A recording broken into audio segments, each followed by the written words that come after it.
कच्चा चिट्ठा में आज बात व्लादिमीर पुतिन की नई प्राइवेट आर्मी की। इस ग्रुप का नाम भी वैगनर ही है, लेकिन अब ये ग्रुप नए तेवर और नए क्लेवर के साथ महायुद्ध में उतरेगा।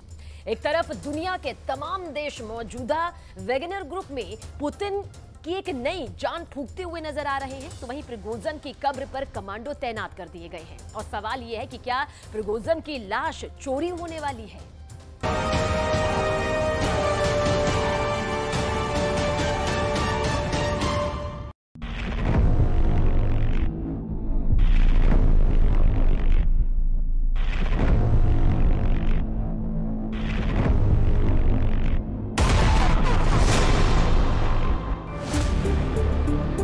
इन तस्वीरों को पूरा यूरोप क्यों देख रहा है? इन तस्वीरों को यूक्रेन के घर घर में क्यों देखा जा रहा है?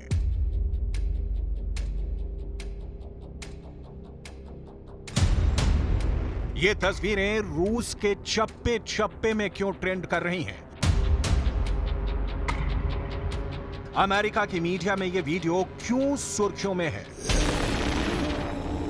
लीबिया में यह वीडियो हर एक शख्स के मोबाइल फोन में कैसे पहुंच गया है? यमन के गली मोहल्लों में यह वीडियो क्यों वायरल है? सीरिया में इस वीडियो ने क्यों सनसनी मचा रखी है? यह पुतिन की प्राइवेट आर्मी के चीफ रहे प्रिगोजिन की कब्र की तस्वीरें हैं। यह वैगनर ग्रुप के मुखिया रहे प्रिगोजिन के कब्र की सुरक्षा का वीडियो है। जगह है रूस का सेंट पीटर्सबर्ग शहर।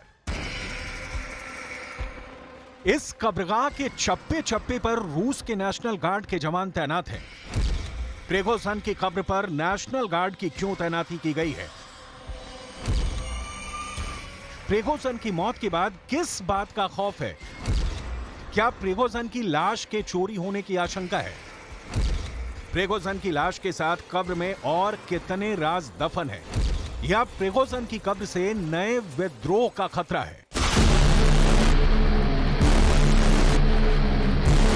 पुतिन के सभी विरोधी प्रिगोजिन के मौत का पंचनामा करने में लगे हैं। प्रिगोजिन का प्लेन बहुत ही रहस्यमयी तरीके से क्रैश कर गया। हादसे में प्रिगोजिन और उसके 6 और साथी मारे गए। सभी वैगनर ग्रुप के टॉप लेवल के कमांडर थे। इस हादसे के बाद वैगनर ग्रुप के लड़ाकों ने अपने चीफ की मौत का बदला लेने तक की चुनौती दे डाली। Вагнер в данной ситуации мы скажем одно: мы уже стартуем, ждите нас। अमेरिका के प्रेसिडेंट जो बाइडेन ने दावा किया कि रूस में शायद ही ऐसा कुछ होता है जिसके पीछे पुतिन का हाथ ना हो। जाहिर है बाइडेन ने सीधे सीधे पुतिन को कटघरे में खड़ा कर दिया।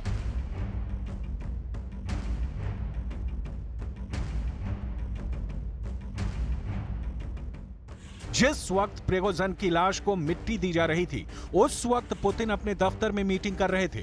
पुतिन के आलोचकों का कहना है कि जब प्रिगोजिन को सेंट पीटर्सबर्ग की कब्रगाह में दफनाया जा रहा था, उस वक्त रूस के राष्ट्रपति पुतिन ने वहां जाना भी मुनासिब नहीं समझा। आज हम आपको प्रिगोजिन की जिंदगी के फ्लैशबैक में ले जाएंगे। प्रिगोजिन की धन दौलत दिखाएंगे, प्रिगोजिन के खजाने का वही खाता पढ़ाएंगे। लेकिन उससे पहले ये जान लीजिए कि कैसे प्रिगोजिन कभी पुतिन का सबसे बड़ा वफादार था, सबसे बड़ा भरोसेमंद था। पुतिन के एक इशारे पर जान लेने या जान देने पर उतारू रहता था। अब उसी प्रिगोजिन के बदले पुतिन नए कमांडर तैनात कर रहे हैं। विदेशी मीडिया का दावा है कि पुतिन वैगनर ग्रुप में नई जान फूंकने में लगे हैं। अलग अलग देशों में मौजूद वैगनर फोर्स को नए तेवर और नए कलेवर देने में लगे हैं।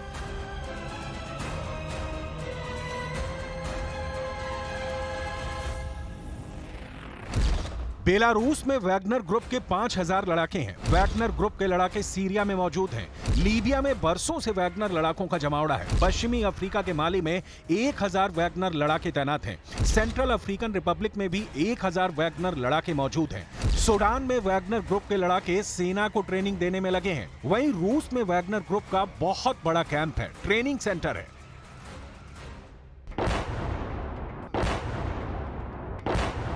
वैगनर ग्रुप को रूस की सेना ने ही तैयार किया है। इस ग्रुप को बनाने का मकसद सिर्फ एक है, व्लादिमीर पुतिन के ऑर्डर को जमीन पर लागू करना, फिर चाहे उसके लिए लोगों का खून ही क्यों न बहाना पड़े।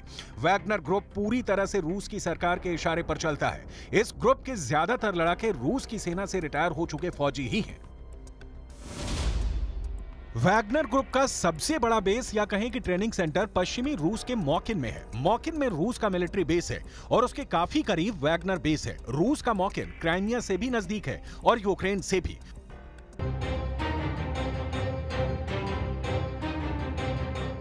पुतिन की प्राइवेट सेना खूंखार सैनिकों की एक ऐसी फौज है जो नियम कायदे में नहीं बल्कि सिर्फ पैसे की भाषा समझती है। एक अनुमान के मुताबिक रूस का किराए का एक सैनिक 3 महीने में लगभग 10 लाख रूसी रूबल कमा लेता है, मतलब भारतीय रुपयों में 11.5 लाख रुपए से भी अधिक। पुतिन की प्राइवेट सेना उनके इशारों पर कई देशों में अंडरकवर एजेंट के तौर पर काम करती है, लेकिन रूस इससे पल्ला झाड़ता रहा है। वो अपनी प्राइवेट सेना के वजूद को ही नहीं मानता, लेकिन यूरोपियन यूनियन रूस की प्राइवेट सेना वैगनर ग्रुप पर प्रतिबंध लगा चुकी है। संयुक्त राष्ट्र और फ्रांस भी वैगनर ग्रुप पर हिंसा के आरोप लगाते रहे हैं। वजह है वैगनर ग्रुप का इंटरनेशनल धंधा है।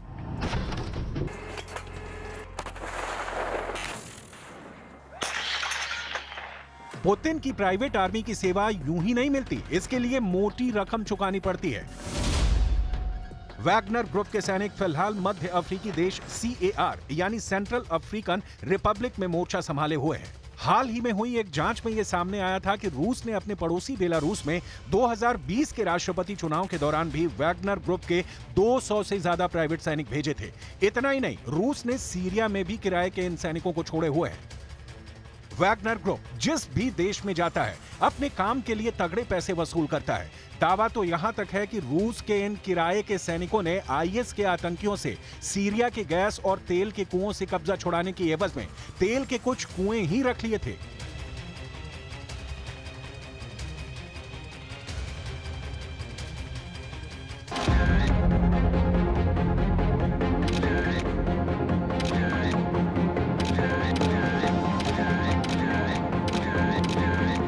बावजूद इसके वैगनर ग्रुप का चीफ कैसे रूस के लोगों की आंखों का तारा बना हुआ था, इसे जानने के लिए हमें प्रिगोजिन की जिंदगी के फ्लैशबैक में जाना होगा, जहां प्रिगोजिन रूस की जनता के बीच में लोकप्रियता का आनंद उत्सव मना रहा था। लोग प्रिगोजिन के साथ फोटो खिंचवाने के लिए बेकरार थे।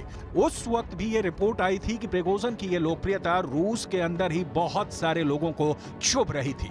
सवाल है, क्या ये तस्वीरें सिर्फ पुतिन के करीबी आर्मी अफसरों को ही परेशान कर रही थी, या फिर क्या पुतिन भी प्रिगोजिन की बगावत की हिमाकत से घबराए हुए थे, या फिर क्या पुतिन और पुतिन की कोर टीम इस बात से काफी परेशान थी कि प्रिगोजिन बेशुमार दौलत के मालिक बन चुके थे। आखिर अफ्रीका महाद्वीप की वो कौन सी सोने चांदी और हीरे की खानें थी जिसके मालिक प्रिगोजिन और वैगनर लड़ाके थे? क्या यही अकूत संपत्ति हासिल करने के लिए प्रिगोजिन के कत्ल की कथित साजिश हुई और उनकी मौत को संदिग्ध माना जा रहा है? 2 महीने पहले की वो तस्वीरें आपको सबसे पहले दिखाएंगे जब प्रिगोजिन बगावत कर रहे थे और रूस के ही कुछ आर्मी अफसर उनको समझा रहे थे। उस वक्त कई इंटरनेशनल रिपोर्ट्स में यह दावा किया गया था कि प्रिगोजिन पुतिन का परमाणु राज जान चुके हैं। पुतिन के परमाणु गोदाम कहां पर हैं, यानी रेडियो एक्टिव तत्व कहां छुपा कर रखे गए हैं, इस बात की जानकारी भी प्रिगोजिन को लग चुकी थी। उन्हीं मीडिया रिपोर्ट्स में तब यह दावा किया गया था कि अगर प्रिगोजिन के हाथ में एक भी परमाणु संयंत्र लग जाता या फिर वो किसी परमाणु रिएक्टर पर अपनी वैगनर आर्मी के साथ कब्जा जमा लेते तो ना सिर्फ पुतिन को ब्लैकमेल कर सकते थे बल्कि वो पूरे यूरोप को अपने घुटनों पर ला सकते थे।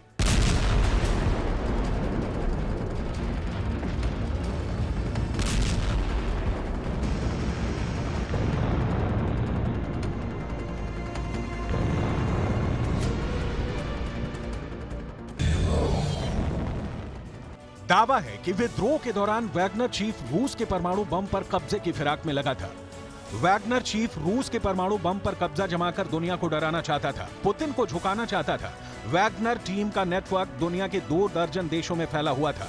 तब यूक्रेन के सैन्य खुफिया प्रमुख किरिलो बुडानोव का बहुत बड़ा दावा सामने आया था।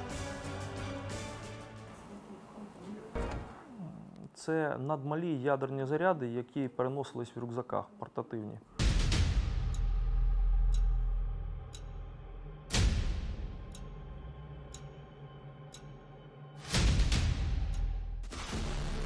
ये परमाणु ठिकाना था वोरोनेश 45।